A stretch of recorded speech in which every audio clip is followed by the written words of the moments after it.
A Cobb é a casa genética de frango de corte mais antiga do mundo. Estamos sempre aliados à inovação e com nossos especialistas criamos este podcast para tratar de temas da cadeia avícola.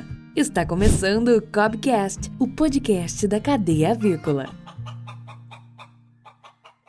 Olá amigos, como estão? Está começando mais uma temporada do Cobbcast, podcast da cadeia avícola.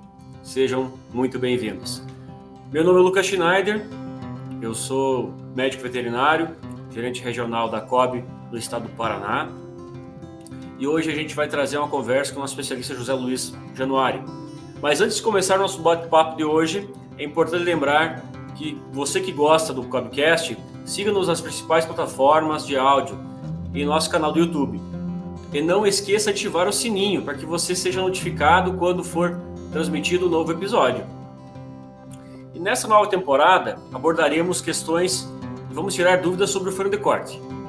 E o tema do nosso primeiro episódio será o que é mais importante no manejo inicial.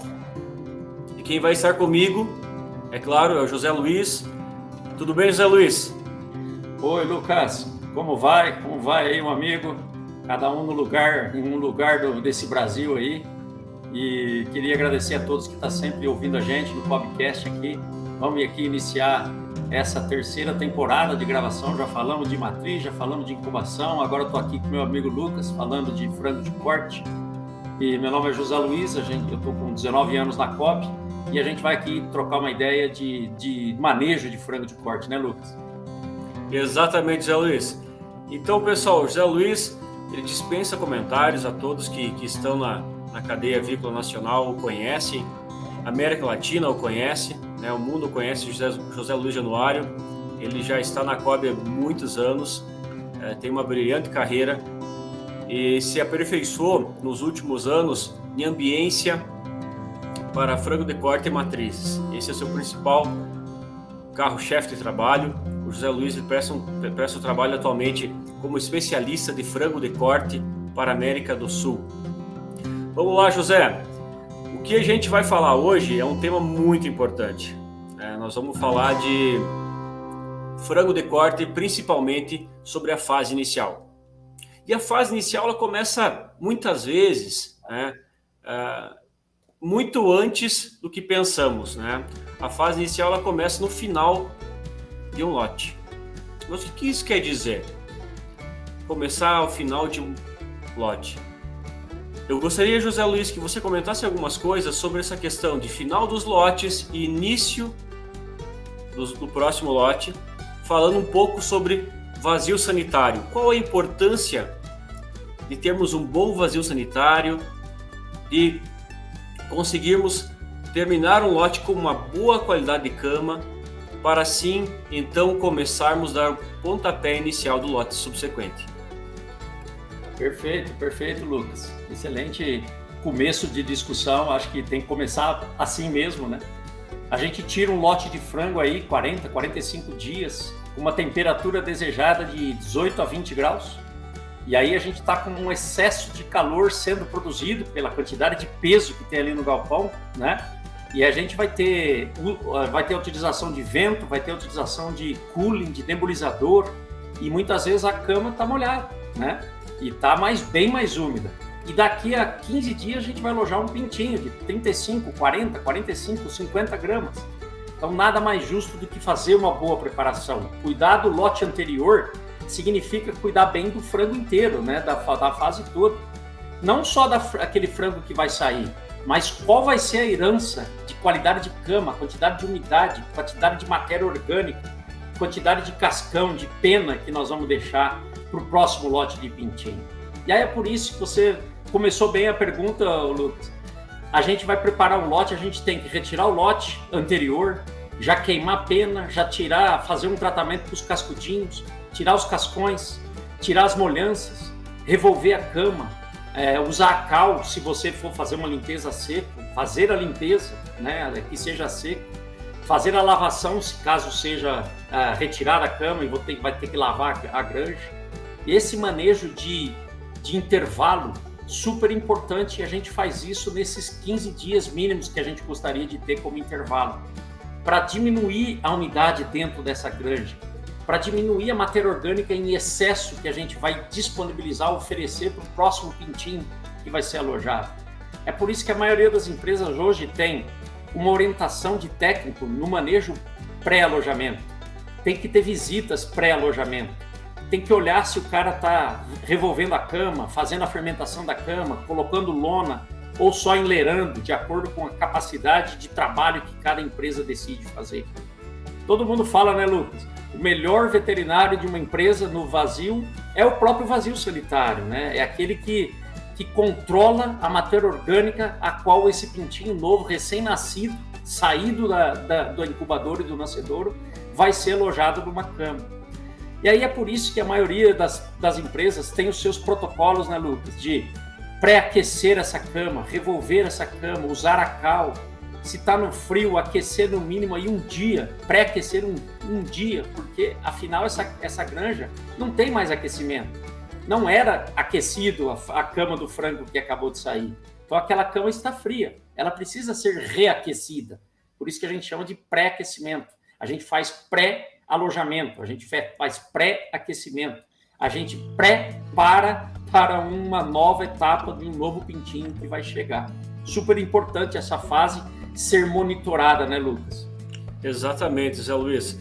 O que acontece, muitas vezes, nós técnicos nos deparamos no dia a dia com inúmeros problemas, vamos dizer assim, de passagem, com o aquecimento, com a ambiência da primeira semana, os primeiros dias de vida, e muito disso está relacionado com os problemas do vazio sanitário. Quando a gente não consegue fazer um bom vazio sanitário, a gente não consegue diminuir a pressão e desafio que temos de um vazio sanitário para o lote novo do pintinho, isso acaba comprometendo o nosso início, o nosso arranque, que é muito importante. E tocando um ponto onde você mencionou, que é de grande importância, principalmente se falando dos primeiros 3, 4 dias de vida, que é a temperatura de cama. Você comentou, José Luiz, sobre a questão pré-aquecimento. Comenta um pouco mais para nós como que devemos fazer o pré-aquecimento, quais são as melhores estratégias que temos com os diferentes tipos de equipamentos. Você sabe muito bem, andando nesse Brasil, na América do Sul, que temos vários tipos de sistemas de aquecimento. Ar forçado, irradiação térmica. O que você considera um bom sistema e como que seriam as premissas básicas para se fazer um pré-aquecimento com melhor qualidade? Excelente, Lucas. Então a gente tem vários tipos de aquecimento, de equipamentos para aquecer a granja. Então o melhor aquecimento é aquele que primeiro você vede a granja, diminua a conversa, a comunicação entre o diferencial, o gradiente que tem do meio externo para o meio interno. Por isso que a gente vai pré-aquecer aquele conjunto de metros cúbicos de ar a ser aquecido antes do pintinho chegar. Nosso objetivo é aquecer mais a cama. Então 80%, 75%, 80% do calor trocado do pintinho com o meio é através das suas patas, através da parte baixa do pintinho. Então, se você tem um aquecedor de fornalha, a fornalha, a lenha, a pellet, não importa, ela vai injetar ar quente na granja. Ela é um aquecimento espacial.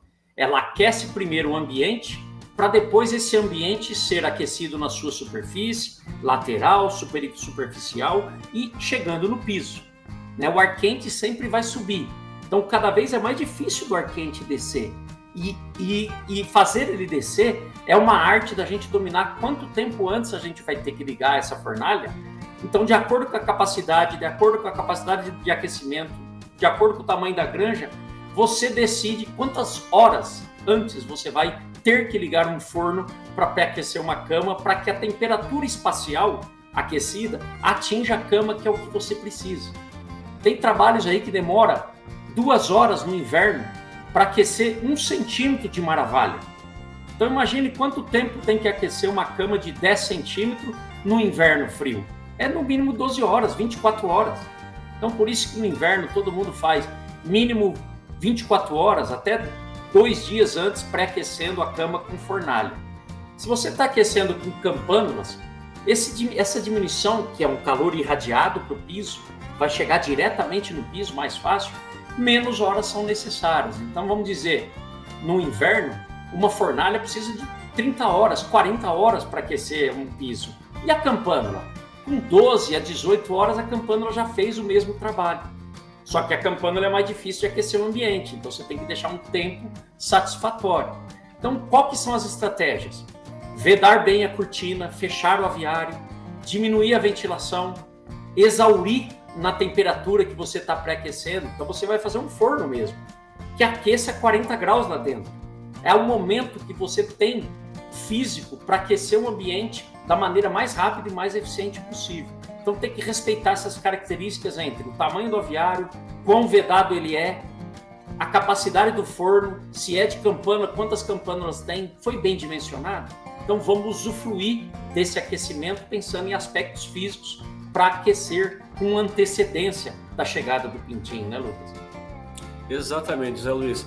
E uma coisa importante quando tu fala sobre os diferentes tipos de equipamentos e também períodos do ano, verão, inverno, é importante falar de regiões. Existem regiões mais quentes, mais frias, mas um aspecto muito importante é de que o pré-aquecimento ele é fundamental, né, José Luiz, para o desenvolvimento do pintinho, desse pintinho nos primeiros dias.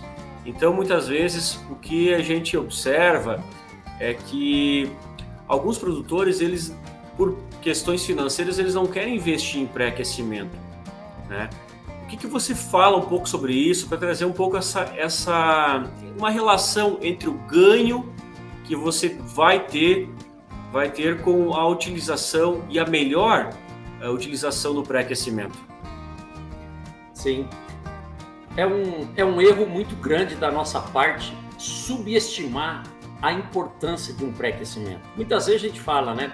Nossa, mas eu vou aquecer com uma fornalha, eu vou gastar meio caminhão de lenha para pré-aquecer se eu posso aquecer 15 minutos antes da chegada do pintinho.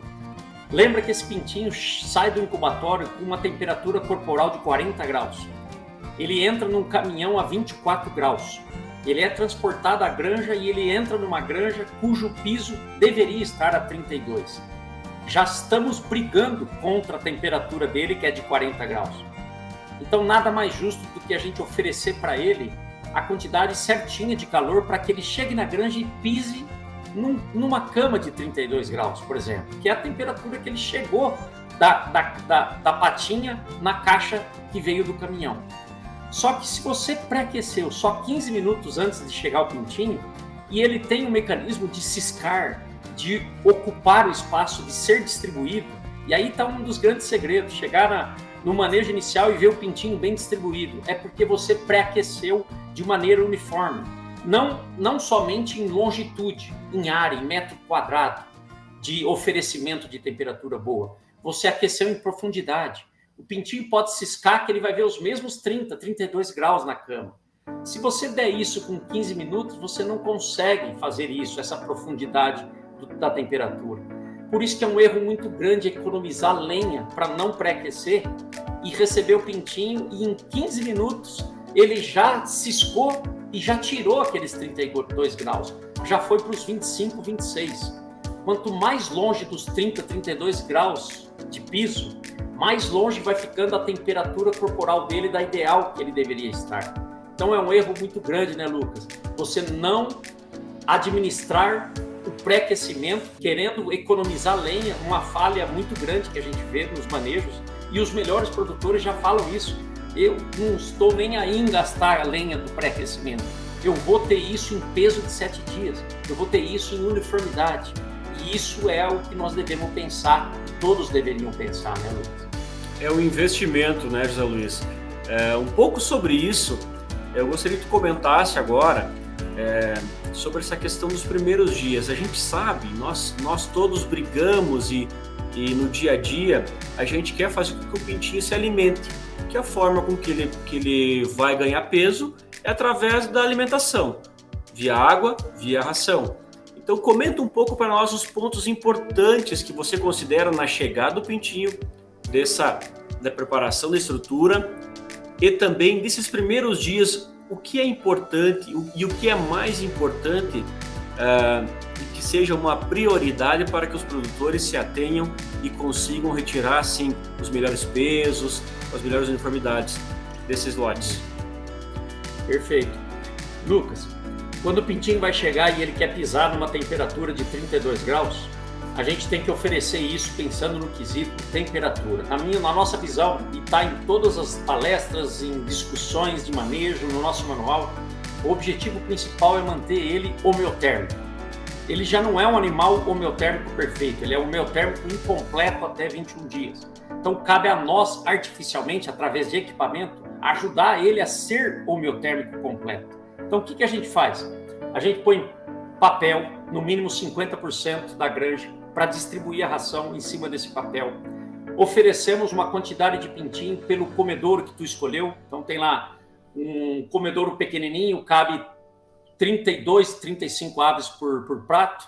Então você tem que ter um prato que saia do derivador do comedouro para complementar a quantidade de animais, né? Para você ter realmente os 35 pintinhos por prato.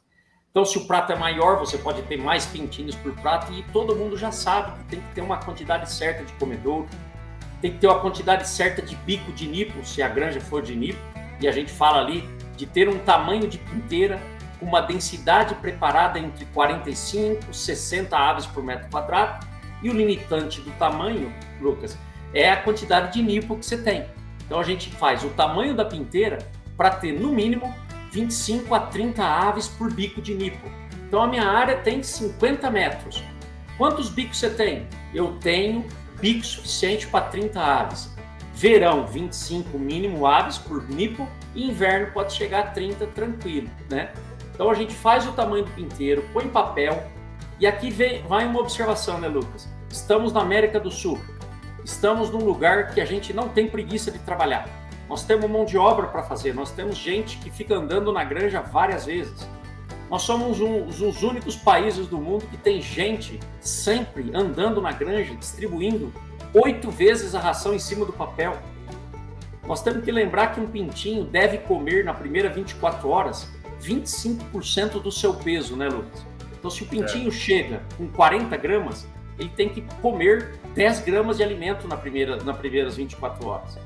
Se ele come 10 gramas de alimento, no mínimo, numa situação normal, sem estresse calórico, ele bebe 2 vezes mais água do que come. Então, é duplamente importante a água em relação à ração, porque se ele não beber, ele não come. E se ele come 10 gramas, ele tem que beber 20 ml nas primeiras 24 horas, senão ele não arranca, senão ele não sobrevive, ou pelo menos não dá o recado para que ele veio na granja. Ele veio para ganhar peso, ele veio para nos dar GPD, conversão alimentar baixa. Então ele tem que ser estimulado a comer, a ganhar peso desde o princípio. Então essas condições, todo mundo já sabe, mas muitas vezes a gente vê falhas, né? Muitas vezes a gente vê um pinteiro muito grande, então está desperdiçando ração, tem muito mais alimento do que você precisa, tem sobra de comedouro, tem sobra de nipo, então você já vê que começa a pingar. Você tem que trabalhar com uma pressão ideal de vazão de nipo, uma quantidade de ração adequada, oferecida adequadamente, estimulada para esse pintinho sair da zona de conforto dele e se procurar alimento.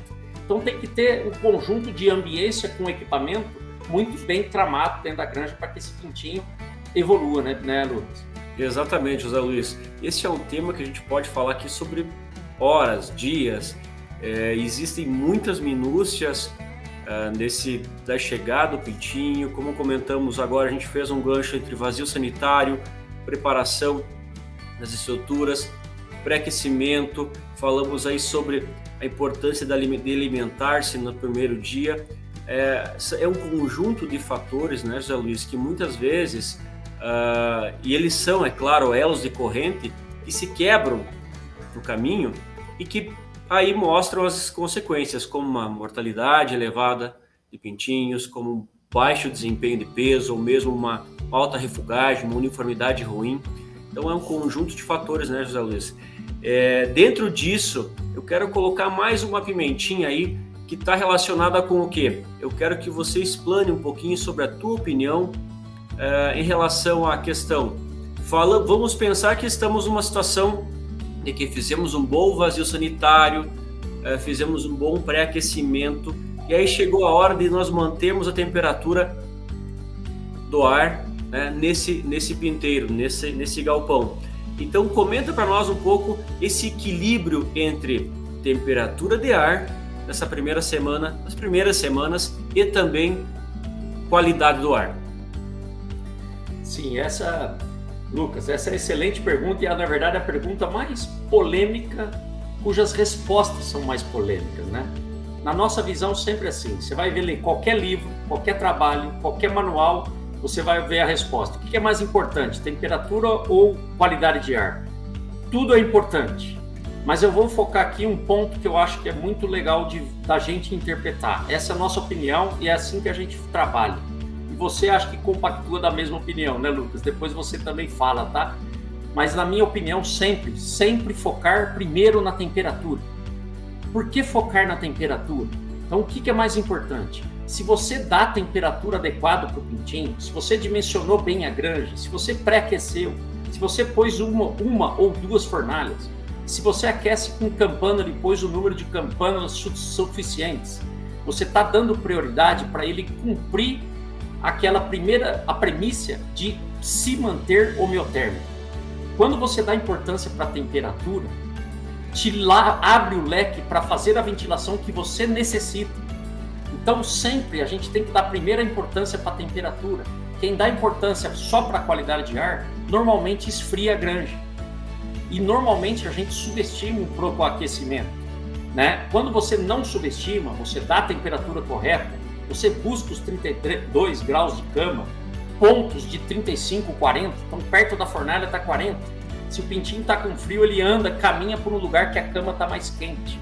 Se ele está com frio e não está embaixo da campânula, ele vai embaixo da campânula, se ele quiser. Então nós temos que ter um gradiente de 32 a 40 graus de piso para que ele busque a sua temperatura. Se você oferece uma temperatura espacial ao redor de 32, uma temperatura de piso ao redor de 32 no mínimo, você dá condição para fazer a ventilação mínima necessária que for. Então são eventos separados, temperatura e qualidade de ar. Primeiro tu dá temperatura, para depois você chegar lá e vamos conversar agora de gás, de qualidade de ar. Eu quero sem amônia, eu quero umidade baixa, eu quero CO2 meu baixo, eu quero ficar abaixo de 1000 ppm de CO2 no verão, eu quero ficar abaixo de 2.500 ppm de CO2 no inverno. Então para isso você tem que fazer ventilação mínima.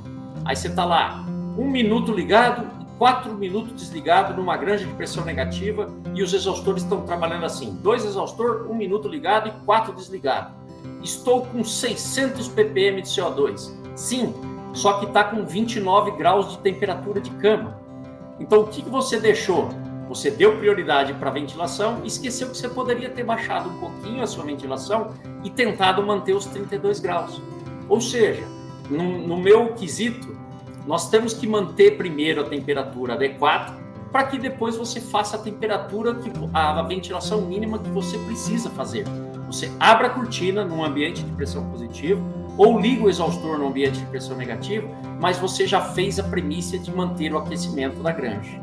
É assim que eu penso de como administrar esse conjunto entre temperatura e umidade da granja e ventilação desta granja. Depois nós vamos conversar, acho que mais um pouquinho de umidade, que é um grande vilão que muita gente esquece, que é o grande vilão de qualquer ambiente fechado, né, Lucas? Exatamente. Muito perigoso quando a gente fala de umidade e a gente se confunde muito fácil com isso. E, José Luiz, você falou super bem em relação a esse ponto de temperatura e nível de amônia, nível de CO2, nível de oxigênio. Esses gases eles estão combinados aí no ambiente e a amônia é muito fácil nós sentirmos, né? A gente entra no galpão e sente ela de uma forma bem fácil, né? O CO2 é claro que não, o pintinho mostra sinais. E dentro disso que eu queria provocar um pouco aí a discussão, José Luiz, é para você também conversar um pouco em relação a esse tema. O maior e melhor sensor que nós temos no galpão é o pintinho. Ele que conta para você, se você sim, é claro, entra, observa, ele conta para você o que está acontecendo. Então, dentro disso, Zé Luiz, a gente vê muitas vezes que os primeiros dias são muito bem feitos, a gente tem uma atenção especial no pintinho, a gente procura atender de uma forma a que não falte nada para ele, né? Que a gente consiga dar água para ele beber, a gente consiga dar ração, o aquecimento nesses primeiros 7 dias. Eu quero fazer uma pergunta para você, e é de cunho bem prático, e também das suas observações, das várias visitas que você faz nas diferentes empresas da América do Sul. Como que você enxerga hoje o nosso manejo pós-primeira semana? Nós sabemos que o desenvolvimento ótimo na primeira semana é primordial. Quando falamos de desenvolvimento de estruturas, de órgãos, a gente precisa ter peso, ter boas uniformidades, mas como que é a partir dos 7 dias? A partir dos 7 dias até a final de segunda, terceira semana, que está também dentro desse manejo inicial, José Luiz. O que você vê, quais são os principais desafios que nós temos e quais são algumas das alternativas que a gente pode mitigar esses desafios? Excelente, Lucas, excelente relação. Você começou bem falando a pergunta aí, e eu anotei aqui. A gente tem que fazer um bom arranque de pintinho, fazer um bom arranque desde o começo, e a gente tem que cuidar desse comportamento das aves. Então, tem trabalhos que falam que o pintinho, na primeira semana, come 3 vezes por hora. Se ele come 3 vezes por hora, é porque ele saiu da zona de desconforto, foi para uma zona de conforto, sentiu fome, bebeu, comeu e foi dormir de novo, ou foi brincar e foi despertar os 3, 4 comportamentos que normalmente ele tem na granja. Ou ele está comendo, ou ele está bebendo, ou ele está se divertindo, batendo os asas, ou ele está dormindo. Então ele está fazendo os comportamentos, isso é normal ver um conjunto todo desses comportamentos a cada hora que você tira a fotografia da granja. Só que esse movimento tem que ser feito não só na primeira semana, ele tem que ser respeitado à medida que ele vai ficando mais velho. Então, se o pintinho vai 3 vezes para o bebedouro e comedouro na primeira semana, ele vai 2 na segunda semana, ele vai 1,5, 2 na terceira semana. Então, nós precisamos dar as condições ideais, não só na primeira. Um pintinho na primeira semana chega a ganhar 4,6 vezes o peso da chegada. Na segunda semana, 14 dias, ele chega a ganhar 2,74 vezes o peso de 7 dias. E na terceira semana, ele chega a ganhar 1,93 vezes o peso de 14 dias. Para cumprir essa salada de fator de ganho, de multiplicação de peso, Lucas, ele tem que ser bem tratado. Ele é pintinho até 21 dias. Enquanto ele não empenou, ele ainda é um pintinho desprotegido, ele ainda é homeotérmico incompleto. Então, indo para a resposta da pergunta que tu fez, normalmente os erros da avicultura não ocorrem na primeira. Normalmente todas as atenções do técnico, do granjeiro, do empregado, do produtor, do veterinário, do gerente, de todo mundo que vai na granja, de dia principalmente, a gente fala, eu tratei bem com 7 dias, agora eu posso parar de aquecer, já posso ventilar um monte de mais de ventilação mínima, porque o pintinho meu já não é mais um recém-nascido. É um erro muito grande. Normalmente os problemas da avicultura mundial não é só nosso, tá, Lucas? Acontece da segunda, depois da primeira semana. Normalmente a gente tem ganhos de 4,6 vezes do pintinho, do primeiro dia até 7 dias, mas tem pesos inferiores com 14. E é ali que o pintinho morre o seu desempenho. É ali que você faz a curva que vinha ascendente, aconteceu um platô no desempenho que não deveria acontecer. Ele tem que ser ascendente. E a gente tem uma linha que faz isso com primor, que faz isso com velocidade. A nossa linha precisa acontecer isso, ela precisa ser estimulada. Precisa ter gente olhando até por isso, por esse fator de ganho. Então, sim, normalmente os erros estão mais na segunda semana do que na primeira. Se ele aconteceu na primeira, ele já é fatal, né, Lucas? Já não deu peso com 7 dias, já começou de 1-0 o jogo. Se ele também não deu peso com 14, já está 2-0 para o time adversário dos problemas. Então a gente tem que tomar bastante cuidado com o manejo, tanto com 7 dias, quanto com 14, quanto 21. tem que ser ascendente. Nós não podemos deixar a peteca cair em qualquer fase da vida do desenvolvimento de um frango. Porque o que ele vai dar lá com 40, 45, depende do que ele formou de órgãos nas primeiras semanas. Então não adianta querer fazer um coração, uma musculatura totalmente hiperplasiada, um coração adequado se ele não foi bem formado, a musculatura desse coração, desse miocárdio, ou a musculatura corporal dessas aves, ou um esqueleto da primeira semana, se ele não foi feito adequado nesse começo. E o começo é 3 semanas, não é apenas a primeira, né, Lucas? Exatamente, José Luiz. E o sistema cardiovascular e o trato digestório, eles são o motor desse animal. Então, por hora, temos um intestino que se desenvolve muito bem e não conseguimos acompanhar o sistema cardiovascular. Chegamos no final da vida dessa ave, muitas vezes nos deparamos com grandes problemas de mortalidades, né? Mortalidades de origem metabólica, muito relacionadas à morte súbita, porque não tivemos um bom desempenho, um bom desenvolvimento do sistema cardiovascular, que é primordial para que essas aves elas consigam, né, entregar a nós o peso tão esperado que desejamos, né? Esse desempenho também que todo mundo hoje busca, né, que é mais peso, com menos alimento, otimizando e sendo mais sustentável e mais eficiente a cada dia. José Luiz, eu gostaria de agradecer muito você por esse episódio. Como a gente comentou, teríamos assunto aqui para falar um dia todo, né? Então, assim a gente termina, pessoal, o nosso primeiro episódio da temporada Frango de Corte. Muito obrigado por participar, José Luiz. Deixa a palavra com você para finalizar e obrigado mesmo. Não, obrigado, Lucas. Obrigado a você pelas perguntas aí que você elaborou. E eu só queria sempre lembrar para a gente pensar sempre no básico primeiro, antes de pensar em grandes problemas da avicultura. Normalmente a gente está com problemas de falta de observação do sensor pintinho bem distribuído na granja, né? Buscando alimento, indo para o comedouro, fazendo o comedouro bater, fazendo a ração baixar, né? Tomar cuidado para total no manejo de ambiência, principalmente ventilando, mantendo a temperatura e ventilando, para que esse pintinho arranque bem desde a primeira semana, né?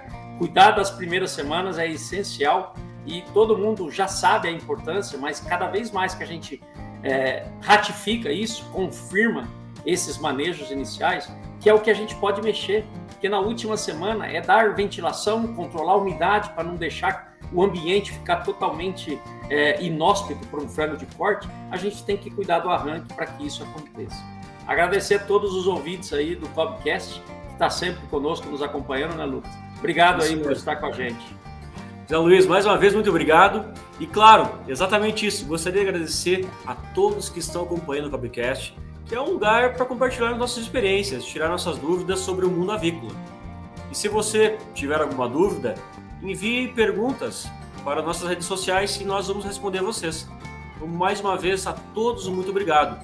E claro, para o próximo episódio dessa temporada, temos aqui novamente o José Luiz e o Rodrigo Baião, que vão falar sobre o mito da pressão em aviários climatizados. Não se esqueçam de ouvir as outras temporadas disponíveis, Matriz e Incubatório. Agradecemos aos ouvintes e nos vemos em um próximo episódio. Observe atentamente a distribuição e o comportamento dos pintos à medida que a área de alojamento é aberta e os pintos recebem mais espaço. Os pintos são naturalmente curiosos e querem explorar, mas ainda precisam ter a temperatura, iluminação e ventilação corretas para garantir que estejam confortáveis, permaneçam ativos e encontrem facilmente ração e água dentro da área expandida. Se o bebedouro suplementar ou as bandejas dos comedouros forem usadas durante a cria, estas devem ser gradualmente removidas da área de cria durante o período de vários dias antes que o galpão esteja totalmente aberto.